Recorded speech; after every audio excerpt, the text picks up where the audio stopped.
भोजन की विधि। युधिष्ठिर ने कहा, मधुसूदन, अन्नदान का फल सुनकर मुझे बड़ी प्रसन्नता हुई है। अब आप भोजन की विधि बताने की कृपा कीजिए। भगवान ने कहा, पांडुनंदन, द्विजातियों के भोजन का जो विधान है उसे सुनो। श्रेष्ठ द्विज को उचित है कि वे स्नान करके पवित्र हो, शुद्ध और एकांत स्थान में बैठकर अग्नि में होम करे। फिर ब्राह्मण हो तो चौकोना, क्षत्रिय हो तो गोलाकार, वैश्य हो तो अर्धचंद्राकार मंडल बनाए। उसके बाद पैर धोकर उसी मंडल में बिछे हुए शुद्ध आसन के ऊपर पूर्वाभिमुख होकर बैठ जाए और दोनों पैरों से अथवा एक पैर के द्वारा पृथ्वी का स्पर्श किए रहे। एक वस्त्र पहनकर तथा सारे शरीर को कपड़े से ढककर भी भोजन न करे। इसी प्रकार फूटे हुए बर्तन में तथा उल्टी पत्तल में भी भोजन करना निषिद्ध है। भोजन करने वाले पुरुष को प्रसन्न चित्त होकर पहले अन्न को नमस्कार करना चाहिए। अन्न के सिवा दूसरी ओर दृष्टि नहीं डालनी चाहिए तथा भोजन करते समय परोसे हुए अन्न की निंदा नहीं करनी चाहिए। भोजन आरंभ करने से पहले हाथ में जल लेकर उसके द्वारा अन्न की प्रदक्षिणा करे। फिर मंत्र पढ़कर पृथक पृथक पांचों प्राणों को अन्न की आहुति दे।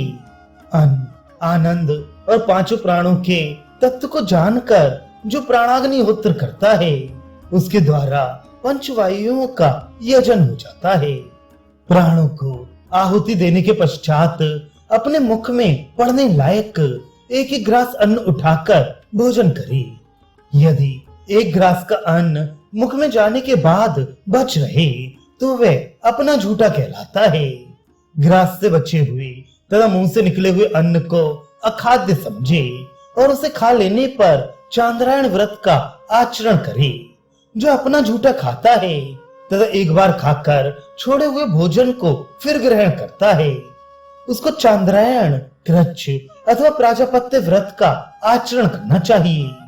जो स्त्री के भोजन किए हुए पात्र में भोजन करता है, स्त्री का झूठा खाता है तो स्त्री के साथ एक बर्तन में भोजन करता है, वह मानो मदिरा पान करता है। तत्वदर्शी मुनियों ने उस पाप से छूटने का कोई प्रायश्चित ही नहीं देखा है। यदि पानी पीते पीते उसकी बूंद मुंह से निकलकर भोजन में गिर पड़े तो वह खाने योग्य नहीं रह जाता। जो उसे खा लेता है उस पुरुष को चांद्रायण व्रत का आचरण करना चाहिए। इसी प्रकार पीने से बचा हुआ पानी भी पुनः पीने के योग्य नहीं रहता। यदि कोई ब्राह्मण मोहवश उसको पी ले तो उसे चांद्रायण व्रत का आचरण करना चाहिए। ब्राह्मण को उचित है कि वह मौन होकर पृथ्वी या दिशाओं को न देखते हुए विधिवत भोजन करे, किसी को अपना झूठा न दे। कभी भी बहुत अधिक अथवा बहुत कम भोजन न करे। प्रतिदिन उतना ही अन्न खाए जिससे अपने को कष्ट ना हो। भोजन करते समय यदि रजस्वला स्त्री, चांडाल, कुत्ता अथवा सुअर दिख जाए तो अन्न को त्याग देना चाहिए। जो मोहवश उस अन्न का त्याग नहीं करता वह द्विज चांद्रायण व्रत का अधिकारी है। जिस भोजन में बाल या कोई कीड़ा पड़ा हो, जिसे मुंह से फूंक कर ठंडा किया गया हो, उसको अखाद्य समझना चाहिए। ऐसे अन्न को भोजन कर लेने पर चांद्रायण व्रत का आचरण आवश्यक हो जाता है। भोजन के स्थान से उठ जाने के बाद जिसे फिर छू दिया गया हो, जो पैर से छू गया ये लांग दिया गया हो, वह राक्षस के खाने योग्य अन्न है, ऐसा समझकर उसका त्याग कर देना चाहिए। राक्षस के उच्छिष्ट भाग को ग्रहण करने वाला ब्राह्मण अपनी 7 पीढ़ी पहले के पितरों और 7 पीढ़ी तक आने वाली संतानों को घोर रौरव नरक में गिराता है। भोजन समाप्त होने पर जिसमें भोजन किया हो उस पात्र में आचमन करना चाहिए। यदि आचमन किए बिना ही भोजन करने वाला द्विज भोजन के आसन से उठ जाए तो उसे तुरंत स्नान करना चाहिए, अन्यथा वह अपवित्र ही रहता है। युधिष्ठिर ने पूछा, भगवान, गौओं के आगे घास की मुट्ठी डालने का विधान और महात्म्य क्या है, तथा गन्ने से चंद्रमा की उत्पत्ति किस प्रकार हुई है, यह बताने की कृपा कीजिए। भगवान ने कहा, राजन, बैलों को जगत का पिता समझना चाहिए और गौएं संसार की माताएं हैं। उनकी पूजा करने से संपूर्ण पितरों और देवताओं की पूजा हो जाती है।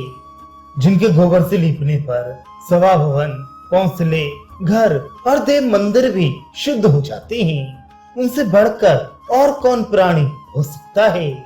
जो मनुष्य 1 साल तक स्वयं भोजन करने के पहले प्रतिदिन दूसरे की गाय को मुट्ठी भर घास खिलाया करता है, उसको प्रत्येक समय गौ की सेवा करने का फल प्राप्त होता है। गौ के आगे घास की मुट्ठी डालने का विधान इस प्रकार है। गौ माता के सामने घास रखकर इस प्रकार कहना चाहिए, संसार के समस्त गौएं मेरी माताएं और संपूर्ण वृषभ मेरे पिता हैं। गौ माताओं, मैंने तुम्हारी सेवा में ये घास की मुट्ठी अर्पण की है, इसे स्वीकार करो। ये मंत्र पढ़कर अथवा गायत्री का उच्चारण करके एकाग्र चित्त से घास को अभिमंत्रित करके गौ को खिला दे।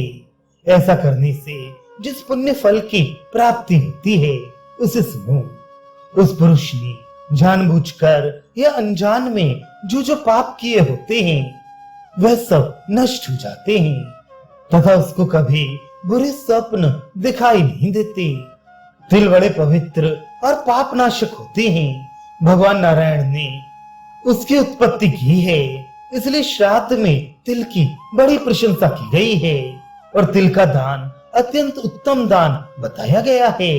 तिल दान करे, तिल भक्षण करे और सवेरे तिल का उपटन लगाकर स्नान करे तथा सदा ही अपने मुंह से तिल तिल का उच्चारण किया करे, क्योंकि तिल सब पापों को नष्ट करने वाले होते हैं।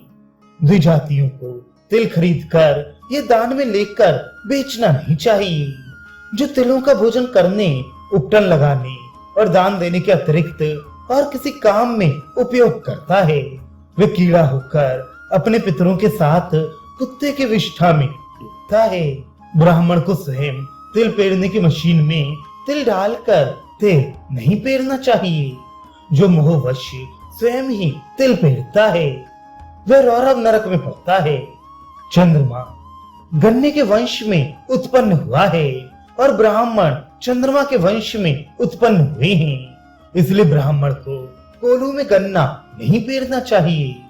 यदि ब्राह्मण गन्ना पेरता है तो उसे एक एक गन्ने के लिए एक एक ब्रह्म हत्या का दोष लगता है।